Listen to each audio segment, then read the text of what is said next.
Movement इसलिए बोला था कि because he made it a talisman that his movement should remain 100% non-violent.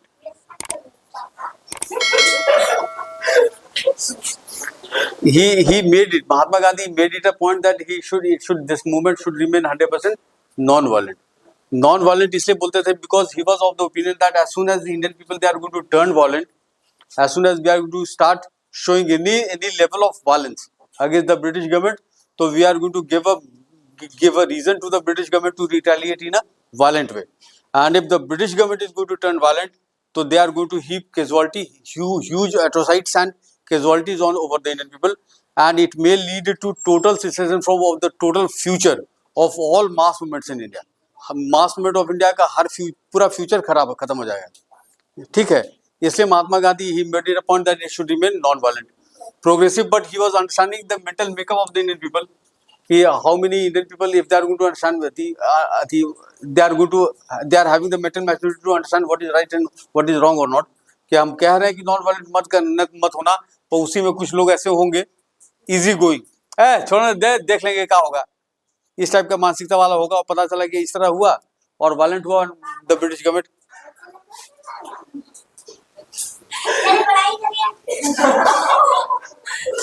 ठीक है, तो प्रोग्रेसिव का होता है कि इन द फर्स्ट स्टेज, अच्छा इसको in the first stage he invited only those Indian people who were from elitist class of India. They were who had been conferred some noble titles from the British government. अंग्रेजों से किसी को Nobel titles मिला था, जैसे कैसर हिंद, नवाब साहब, बाबू साहब, इस टाइप का नोबल, ठाकुर साहब, इस टाइप का राय बहादुर, इस टाइप का noble titles was conferred on the Indian people by the British government. Okay, so he invited those Indian people who were elitist and who were mentally matured. So he invited those Indian people, so they were supposed to return their noble titles that has been given to them by the British government at some point of time. Okay, जैसे ही ये वाला successful होगा, then Mahatma Gandhi is going to blow the whistle to the people of India to enter into the second phase. और second phase में क्या करना था कि second phase में करना था कि boycott of British goods, boycott of foreign goods, boycott of educational institutions and legislatures and offices. जितने भी ऑफिसेज जितने भी हैं that were being manned by the Indian people, they were supposed to leave those offices. Every legislature, every part of legislature or every layer of legislature that was being manned by Indian people, they were supposed to vacate it. Almost all educational institutions that were catering the educational needs of the Indian people and that were being financed by the British government, they were to show a deserted look. उनको छोड़ना था, ठीक है, और अंग्रेजी सामानों का बहिष्कार करना था, या अंग्रेजी फॉरेन विदेशी सामानों का बहिष्कार करना था. For the people of India, they were very smart enough. By this time, they were now understanding that why the hell they are going to boycott any goods that has been manufactured by France or by Germany. ठीक है, by Belgium. So the people of India, they were ready to purchase goods and services, goods that were manufactured by the industries of other European nations other than England. They were specifically targeting the British goods. अंग्रेजी सामानों का बहिष्कार करना शुरू कर दिया उन लोगों ने. दूसरी तरफ ये होता है कि because we were not moving beyond a single step beyond the legal ambit of the British government. अंग्रेजी हुकूमत के जो करे लगा न्यूसेंस, ये डॉग गोवर्धन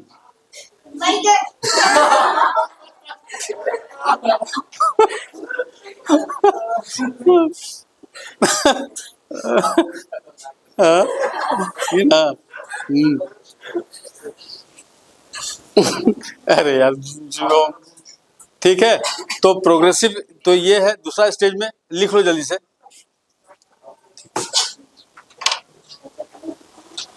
कि द पेजेंट्स ऑफ मेदिनीपुर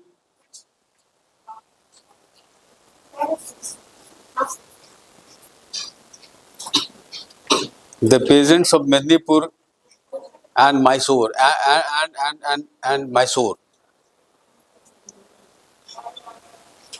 एक काम करते हैं, मेदिनीपुर डिस्ट्रिक्ट ऑफ बंगाल कर दो and Guntur district of Mysore. They have suspended the payment of land revenue. They have suspended the payment of land revenue. ठीक। एक, the British industrialist were imposing pressure on the British Parliament. Industrialists were exerting pressure on the British Parliament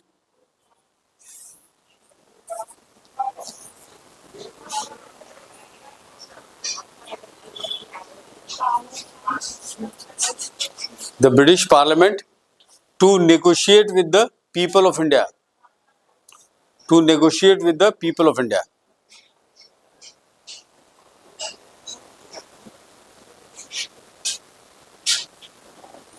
Muslim youths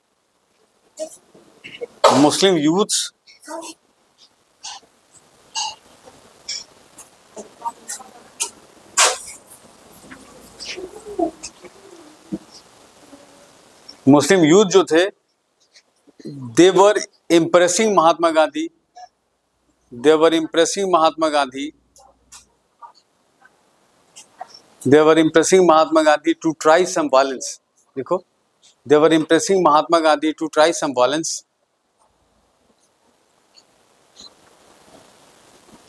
to throw the British out of India.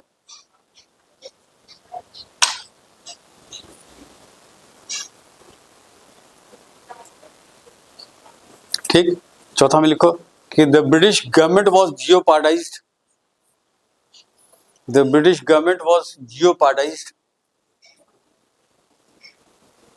The British government in India was jeopardized because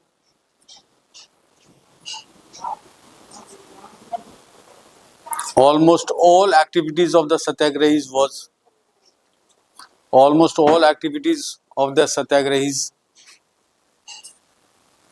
was within the legal ambit of the Satyagrahis was within the legal ambit of the British government, was under the legal ambit of the British government. ठीक है। तो it seemed that if you are going to place yourself in December 1921, so you are going to find that the British government was definitely under pressure. ठीक है। अच्छा, एक चीज और लिख लो, Some prominent leaders of the Congress, they were jailed. Some prominent leaders of the Indian National Congress were in jail. Were in jail. Were in jail. Were in jail. ठीक है।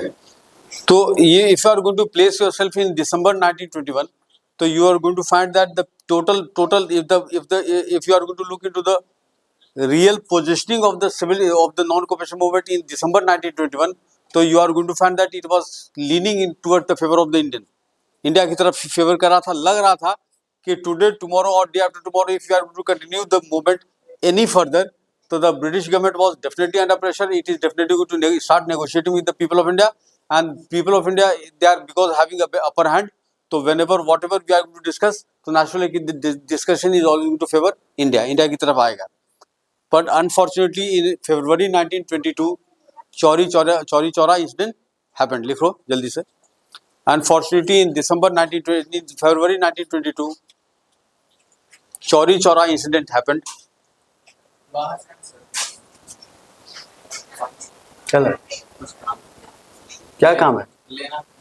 हाँ ले लो.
ठीक है, तो abrupt withdrawal of the non cooperation movement हो गया, क्योंकि सबको लग रहा था कि most of the people of India they were of the opinion that some concrete decision is definitely to come out of the non cooperation movement, but unfortunately with in out of this situation of climax in February 1922 एक abrupt unfortunately the Chauri Chaura incident happened and Mahatma Gandhi withdrew the non cooperation movement in totality, उसको withdraw कर लिया। तो abrupt withdrawal of the non corporation कुछ planning से होता है कि हम इतना तारीख को बंद करेंगे, ये करेंगे, वो करेंगे, तब तो सबको प्लान मेंटली प्रिपेयर रहता है, पर यहाँ पे अनफॉर्चुनेटली एक चौरी चौरा इंसिडेंट हो गया और विड्रॉ कर लिया महात्मा गांधी ने, तो और सबको लग रहा था कि भाई कुछ ना कुछ कॉन्क्रीट निकलेगा। तो therefore the non-cooperation abrupt withdrawal of the non-cooperation movement, it faced mixed reaction from different sections of India. One group of Indians who were in jail, especially C.R. Das and Motilal Nehru, they were of the opinion that the abrupt withdrawal of the non-cooperation movement by Mahatma Gandhi, it was in fact the folly of the last resort. He should not have done this. It should have, if Mahatma Gandhi, they were of the opinion that if Mahatma Gandhi would have perpetuated the non-cooperation movement any further, so some concrete decision would have definitely come to the favor of the people of India. ठीक है, तो they were not happy. ठीक है, and Muslim youths, they were participating in the non-cooperation movement because it was 100% purely religious in meaning. उसका meaning तो religious था ना, because they had to redress the wrong that has been committed on their Khalifa, and therefore they were of the opinion that if they are going to integrate their Khilafat movement with the movement of the Hindus, so when they are going to get the support of 80% Hindus, the pressure exerted on the British government will be very huge, and therefore the British government is definitely going to think of redressing the wrong that they have committed against their Khalifa. But before any concrete decision regarding the redressal of the wrong that has been committed against the Khalifa was done, withdraw कर लिया गया। तो मुस्लिम youth को लगा, अच्छा Muslim youth को they were very much optimistic regarding by looking at the inactivity of the British government. अंग्रेज कुछ कर भी नहीं रहे थे, because the satyagrahi they were so well trained by Mahatma Gandhi, और they were so well trained that not even a single instance of law breaking was taking place in any particular part of India. So naturally the British government was handicapped. You are definitely the government, you are definitely having the power, but you can use your government machinery only when you are going to find that some of the people of India, they are in fact breaking your law. तुम्हारे कानून को हम तोड़ेंगे तब ना तुम्हारा you can use your government machinery. तो British government was also handicapped because we were not doing anything which was illegal. So and the British and the Muslim youths, they were optimistic that it was the inactivity on part of the British government was simply that they have come under pressure. वो pressure में है और अगर इसको continue करेंगे तो उनको लग रहा था कि if they are going to try some violence against the British government, तो they will always be in a position to throw the British out of India, which was very unfortunate. इस तरह का नहीं था, अंग्रेज बचा नहीं था कि उसको भगा देते आप वायलेंस यूज करके, पर Muslim youths they were of the opinion and they started blaming the Hindu leadership for the wrong that has happened to them because of their involvement in the non-cooperation movement. They were also not very happy, and therefore they started using some abusive languages against the Hindu community. Hindu community के खिलाफ बोलना शुरू कर दिया कि हिंदू ये है तो वो है, बोलना शुरू कर देता है कि ये है, ठीक है। तो इस तरह से करना शुरू कर दिया। हिंदू महासभा बन चुका था इंडिया में, इसलिए हिंदू महासभा फैनेटिक हिंदू का ऑर्गेनाइजेशन था, and if they were saying some abusive languages against the Hindu community, the Hindu Mahasabha was retaliating in the same overtone. तो हिंदू और मुस्लिम का बहुत बड़ा राइट हो गया इंडिया में। 1922-23 में India witnessed a huge communal right that took a toll in thousands. हजारों लोग हिंदू से मरे थे, हजारों लोग मुस्लिम से मरे थे। ठीक है, दो बातें होगी। अच्छा ठीक है, ये यहाँ तक क्लियर हो गया। और ब्रिटिश गवर्नमेंट जो है वो कुछ नहीं कर रहा था। अब यहाँ पे on the basis of the government of India act 1919 elections were to be held in 1923 में इलेक्शंस होने वाले थे। On the basis of government of India act 1919, याद है ना कि 105 को सीट मिला था जो ओपन जनरल कैटेगरी में, 105 145 में 40 was reserve for the British, 105 seat was given to the people of India. तो 105 सीट्स के लिए इलेक्शंस होने थे 1923 में। तो महात्मा गांधी वाला खेमा जो था वो सीआर दास वाला खेमा। India Congress was vivisected, was divided as far as the opinion of the Congress was concerned. One faction of the Congress, which was being headed by Mahatma Gandhi, he was of the opinion that because no concrete decision has been given to the Indian by the British government because of their involvement in the non-cooperation movement, and therefore we are still going to non-cooperate with the British, and we are not going to cooperate with the system because this general election was declared by the British government, and therefore we are in fact in the non-cooperation movement, and therefore we are not going to cooperate with their election. CR Das वाला जो है वो CR दास खेमा जो बोला था कि what was actually the conclusion, non cooperation movement करके हमको मिला क्या, तो we are going to bring a fundamental alteration in our strategy of fighting the British. अंग्रेजों से लड़ने के तरीके में हम आमूलचूल परिवर्तन लाएंगे। We are going to cooperate with the British government, माने we are going to fight the election लड़ेंगे, we are going to win the election, we are going to enter into their legislature and we are going to wreck the legislature from with in.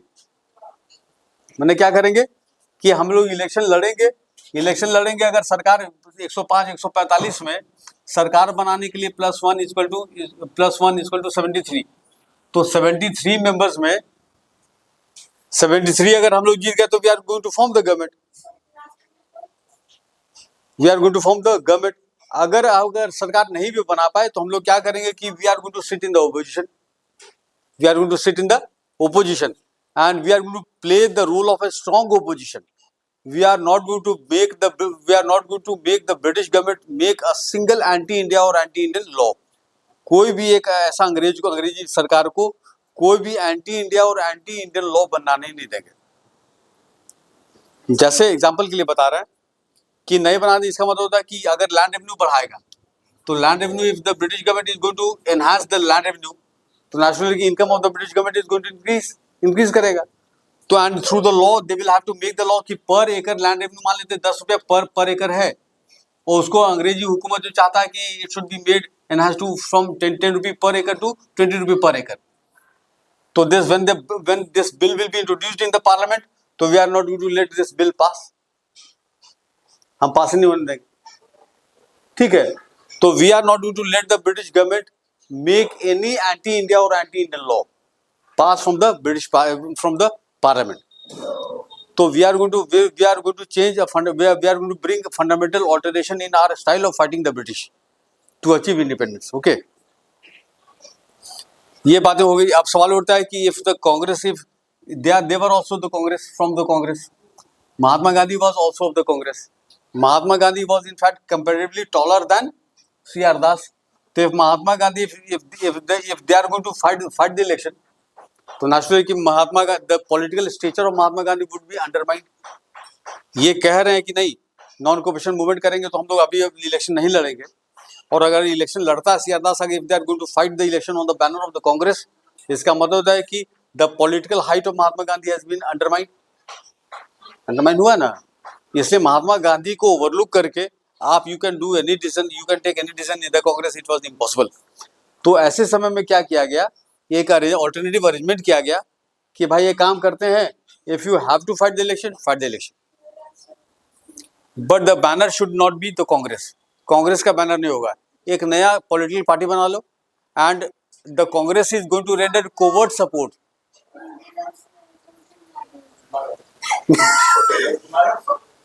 मिगा दी, हाँ तो तू नहीं ना, अच्छा ये इतना चलता है।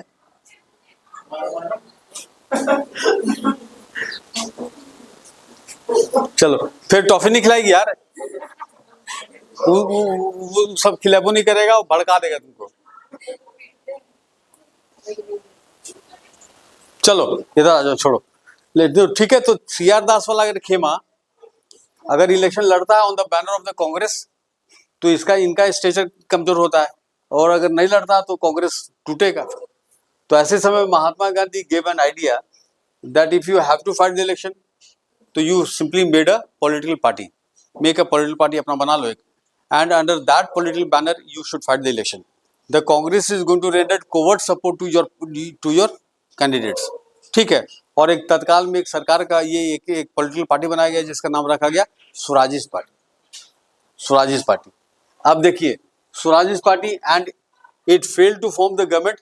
45 seats was won by the 45 seat जो है 105 को में 45 सीट जो था it was won by the Swaraj party. तो नेशनल की सरकार बनाने के लिए आपको 73 सीट चाहिए। तो नेशनल की 45 को सीट जीते हैं आप।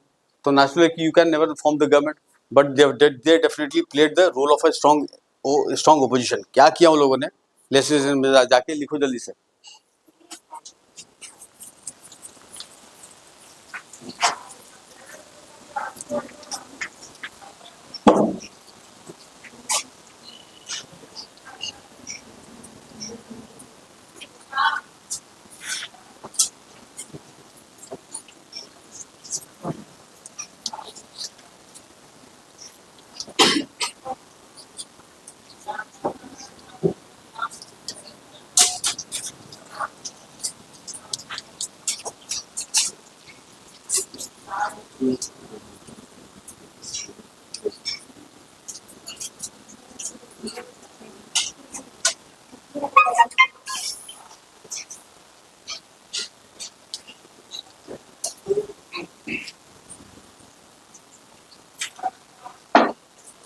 ठीक है, 3 काम किया उन लोगों ने 3 साल में, 1923 एंड 26।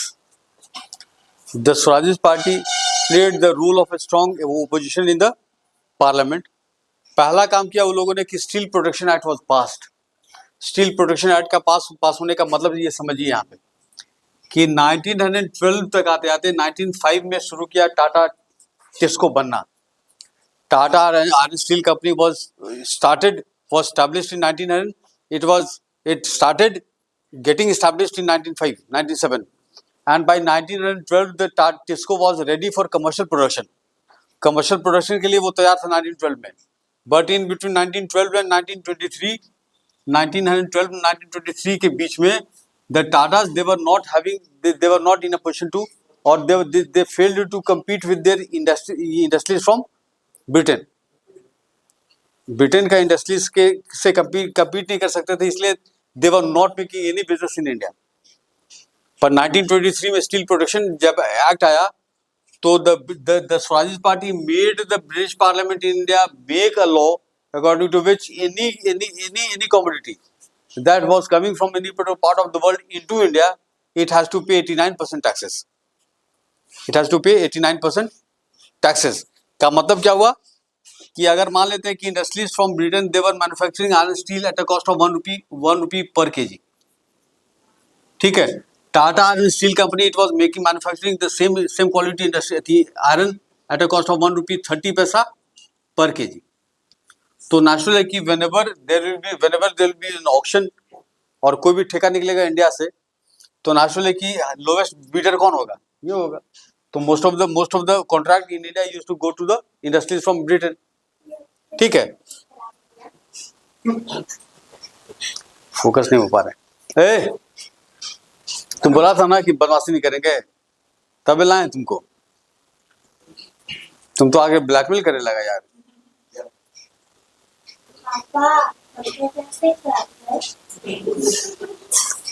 पंखा खराब हो गया, तुम और चढ़ के तोड़ दो इसको, चढ़ेगा। लटकाए नहीं ना, शांत रहो। तुम तो बोला था यार कि बदमाशी नहीं करेंगे, बदमाशी कर, ठीक है। तो suppose industries from England they were manufacturing iron steel at a cost of 1 rupee पर kg. The Tata Iron Steel Company they were manufacturing iron steel at a cost of 1 rupee 30 paisa per kg. Whenever there was any contract, 10,000 tons of iron steel was required by the British government in India. तो naturally it is definitely going to go for international bid के लिए जाएगा वो। जो सबसे cheapest and the lowest bid was definitely of the industry from Britain. तो naturally कि the ठेका always to go to the industry from Britain. अब 1 रुपया में 10,000 ton of iron steel was required by the British government in India, and 10,000 tons of iron steel was supplied by the industry from Britain at the lowest cheapest possible price. तो Tata was having no space to stand, खड़ा होने के लिए कोई space नहीं था इसके। अब 1923 में when the Tata Steel Production Act जब आया, तो 89 पर the British government in India had to clamp 89% taxes on every commodity that was coming into India from any part of the world. तो अब 1 रुपया कॉस्ट होगा, और अब इंडिया में 1923 के बाद में जब भी आएगा तो the cost of 1 kg of iron steel from England would be 1 रुपया 79 पैसा, ठीक। एंड टाटा आयरन स्टील का होगा 1 रुपया 50 पैसा। तो नेचुरली की will be giving the lowest bid, Tata iron steel. अब 10,000 टन डिमांड है ब्रिटिश गवर्नमेंट का इंडिया में, and 10,000 ton is manufactured by the Tata iron steel company, and they are ready to supply 10,000 tons of iron steel at a cost of 1 rupee 50 paisa per kg. While the industries from Britain, they are supplying the same quality of iron steel to the government of Britain in India at a cost of 1 rupee 89 paisa. तो naturally कि अब Tata iron steel company ही घर बेचेगा, टिस्को का ही सामान बिकेगा iron steel. तो Tata iron steel company जो है वो रियल में it gain momentum after 1923 and it was just the credit should go only to the Swarajist party. आज टाटा आयरन स्टील कंपनी जो है वो the Tatas they pay approximately 1 lakh crore of tax to the government of India. And अगर इसी initial period में अगर उसको boost up नहीं मिला होता तो टाटा वुड हैव पेरिश्ड, खत्म हो गया होता, टाटा आयरन स्टील कंपनी खत्म हो गया होता ना। और टाटा खत्म हो गया होता तो खत्म हो गया बात, कहानी 1 लाख करोड़ जो टैक्स आता है हर साल। तो टाटा आयरन स्टील कंपनी को stimulated actually by the Swarajist party, ये काम किया। दूसरा बात होता है इंडियन करेंसी बिल पास हुआ। इंडियन करेंसी बिल का मतलब होता है कि इंडियन रुपी एंड पाउंड का दोनों में जो होता है डिफरेंस वाज माने valuation of the Indian currency was done. Indian रुपया का कंपेयर टू पाउंड में वैल्यूएशन हुआ। वैल्यूएशन के कारण क्या हुआ कि जितना भी सामान हम लोग इंपोर्ट करते थे इट बिकेम चीपर एंड और एक्सपोर्ट्स इट बिकेम कॉस्टलियर। तो ओवरऑल जो फायदा हो इंडिया को, जैसे नहीं समझे, जैसे आज की डेट में 1 रुपया 50 पैसा, 1 रुपी 50 पैसा इज इक्वल टू 1 पाउंड, ठीक है।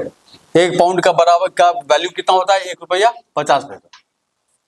तो अगर 1.5 करोड़ रुपया का तुमको, अगर इसका मतलब होता है कि 1 करोड़ रुपया 1 करोड़ पाउंड के बदले में whenever the British government or the British nationals they were supposed to pay 1 crore pound to the India, and they were carrying goods and services from India worth 1.5 crore from India, ठीक है। 1.5 करोड़ रुपया का सामान ले जा रहे हैं और दे रहे हैं 1 करोड़ पाउंड उसके बदले में, ठीक है। तो इसका वैल्यूएशन किया गया, मैंने 1 रुपया 50 पैसा को कर दिया गया 1 रुपया 30 पैसा या 1 रुपया 36 पैसा किया गया था 1 पाउंड। इसकी वजह से क्या हो गया कि हमारा एक्सपोर्ट जितना भी हो गया वो महंगा हो गया और हमारा इंपोर्ट सस्ता हो गया, ठीक है। तो ओवरऑल अगर इसकी वजह से मान लेते हैं 1,000 करोड़ रुपया ब्रिटिश गवर्नमेंट को बचा इंडिया में, तो it was definitely going to come to the support of the people of India और नॉट। अगर सरकार, हिंदुस्तान के सरकार को का बजट बढ़ेगा तो the quality of life is definitely of the people of India is going to improve करेगा। तो दो कारण। और तीसरा, no land revenue hike was witnessed. India में कोई ऐसा साल नहीं होता था when the British government never used to increase the land revenue. This was for the first time that in 3 consecutive years, in between 1923 and 26, not even a single land revenue hike was witnessed. किसी तरह का land revenue में hike नहीं आया, बढ़ोतरी नहीं आया। जैसे ही लैंड रेवेन्यू हाइक करने का बिल आया, अंग्रेजों ने लाया पार्लियामेंट में, तो almost all the members of the Swaraj party they started making ruckus. ये करना, ये ऑपोजिशन का, ये कि नहीं पास होने देंगे, नहीं पास, हाय हाय करना शुरू कर दिए। तो not even a single land revenue hike was witnessed. तो it was also to the favour of the people of India. तो ये 3 काम बहुत बढ़िया किया। पर unfortunately in 1925 CR Das died and Motilal Nehru he returned back to the Congress. लिख लो जल्दी से कि इन 1925 CR दास डाइड